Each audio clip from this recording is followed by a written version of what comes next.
మన సభ్యులందరికీ నమస్కారం. Hi friends, this is Sahadev Varma.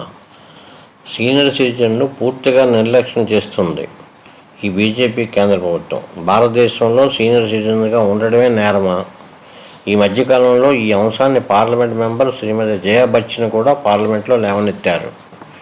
భారతదేశంలోనే సీనియర్ సిటిజన్లు 70 సంవత్సరాల తర్వాత వైద్య బీమాకు అర్హులు కారు. వారు ఈఎంఐపై లోన్ కూడా ఇవ్వరు, డ్రైవింగ్ లైసెన్సు ఇవ్వరు, ఆర్థిక అవసరాల కోసం వారికి ఎలాంటి పని ఇవ్వరు. కాబట్టి వారు కుటుంబ సభ్యులు మరియు ఇతరులపై ఆధారపడతారు. వృద్ధాప్యంలో వారిని కొన్ని కారణాల వల్ల పిల్లలు చూసుకోలేకపోతే వారు ఎక్కడికి వెళ్తారో ఊహించండి. ఇది భయంకరమైన బాధాకరమైన విషయం. మరి దాని పర్యవసనాలు ప్రభుత్వమే భరించాలి. మరి ఈ సీనియర్ సిటిజన్లు ఎవరు చూసుకుంటారు? సీనియర్ సిటిజన్ జీవితాలలో ఎలాంటి ఇబ్బందులు కలగకుండా కేంద్ర ప్రభుత్వం జాగ్రత్తలు తీసుకోవడం లేదు. ఆ న్యాయం ఎక్కడ చేస్తున్నారు? కేంద్ర ప్రభుత్వం పునరుత్పాదక పథకాలకు చాలా డబ్బు ఖర్చు చేస్తుంది, కానీ సీనియర్ సిటిజన్లకు కూడా ఒక పథకం అవసరమని ఇప్పుడు గుర్తించలేదు. దీనికి విరుద్ధంగా బ్యాంకుల వడ్డీ రేట్లు తగ్గింపు కారణంగా సీనియర్ సిటిజన్లకు ఆదాయం తగ్గిపోతుంది. కుటుంబ పోషణ కష్టంగా ఉన్న ఈ కొద్దిపాటి పింఛను వస్తే దానిపై ఆదాయ పన్ను విధిస్తున్నారు. ఈ బీజేపీ ప్రభుత్వం 70 సంవత్సరాలు వస్తే అప్పుడు సీనియర్ సిటిజన్స్కి అని కొత్త భాషను చెబుతుంది. 70 సంవత్సరాలు దాటితేనే ఆదాయ పన్ను మినహాయింపు ఇస్తారట.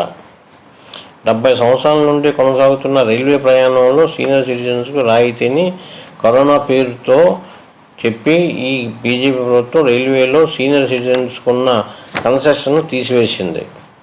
ఇప్పటికి 4 సంవత్సరాలు పూర్తవుతున్నా ఈ రైల్వే కన్సెషన్ పునరుద్ధరించడం లేదు. ఇది చాలా అన్యాయం. చాలా రాష్ట్ర ప్రభుత్వాలు వారి స్టేట్ ఆర్టీసీ బస్సుల్లో సీనియర్ సిటిజన్కు కన్సెషన్ ఇస్తున్నప్పుడు కేంద్ర ప్రభుత్వంగా అయ్యుండి కూడా రైల్వేలో కన్సెషన్ ఇవ్వకపోవడమే హేమమైన చర్యగా భావించాలి. ఈ మోడీ ప్రభుత్వం ఏకంగా రైల్వే బడ్జెట్నే తీసివేసింది. అవసరం ఉన్న చోట కొత్త ట్రైన్లు వేయడం లేదు.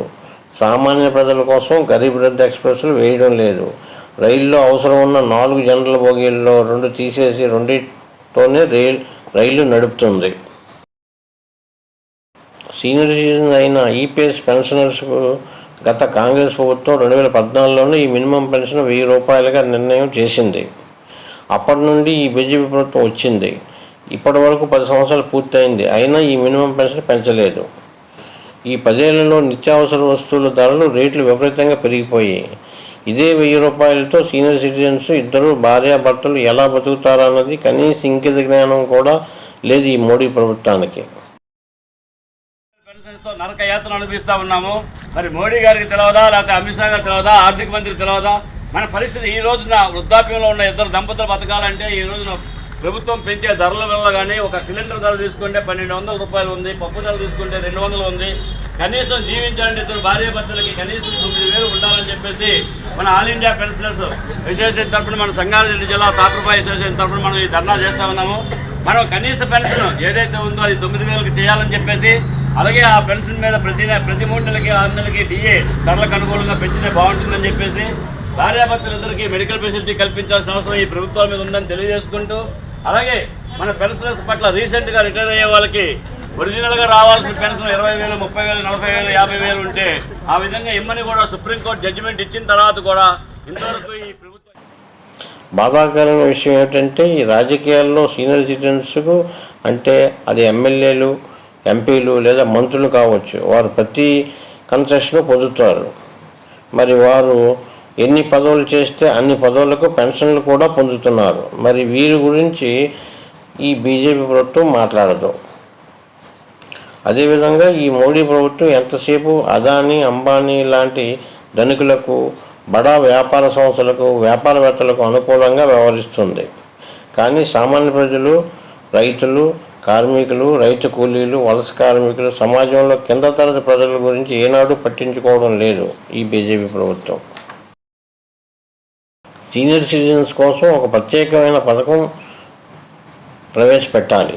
సీనియర్ సిటిజన్స్కి వడ్డీ రేట్లు కూడా ఎక్కువ చెల్లించాలి. 70 సంవత్సరాలుగా కొనసాగుతున్న సీనియర్ సిటిజన్స్ రైల్వే కన్సెషన్ వెంటనే పునరుద్ధరించాలి. విదేశాల్లో ఉన్న విధంగా దేశవ్యాప్తంగా సీనియర్ సిటిజన్స్కు పెన్షన్ అందరికీ ఇవ్వాలి.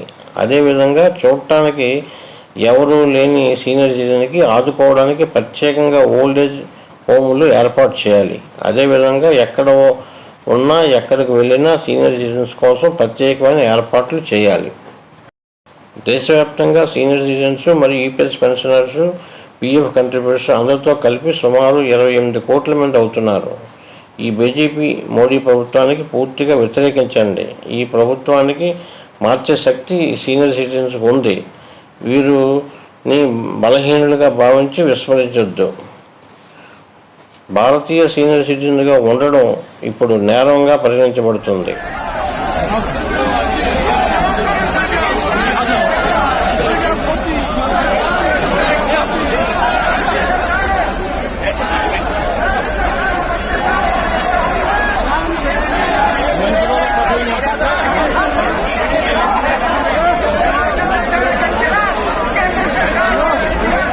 बीच में उसमें कीचड़ हो रही है इसलिए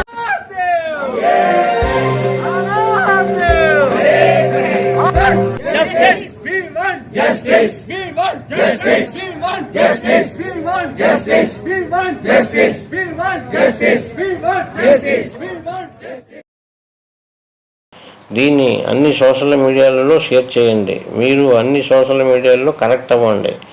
ఈ సీనియర్ సిటిజన్లు వాణి కేంద్ర ప్రభుత్వం చెవికి తీసుకెళ్దాం. వయోవృద్ధులందరికీ వారి అవగాహన కోసం ఈ సమాచారాన్ని షేర్ చేయండి. మీ స్నేహితులందరికీ దయచేసి వారిని కూడా షేర్ చేయమని అభ్యర్థించండి.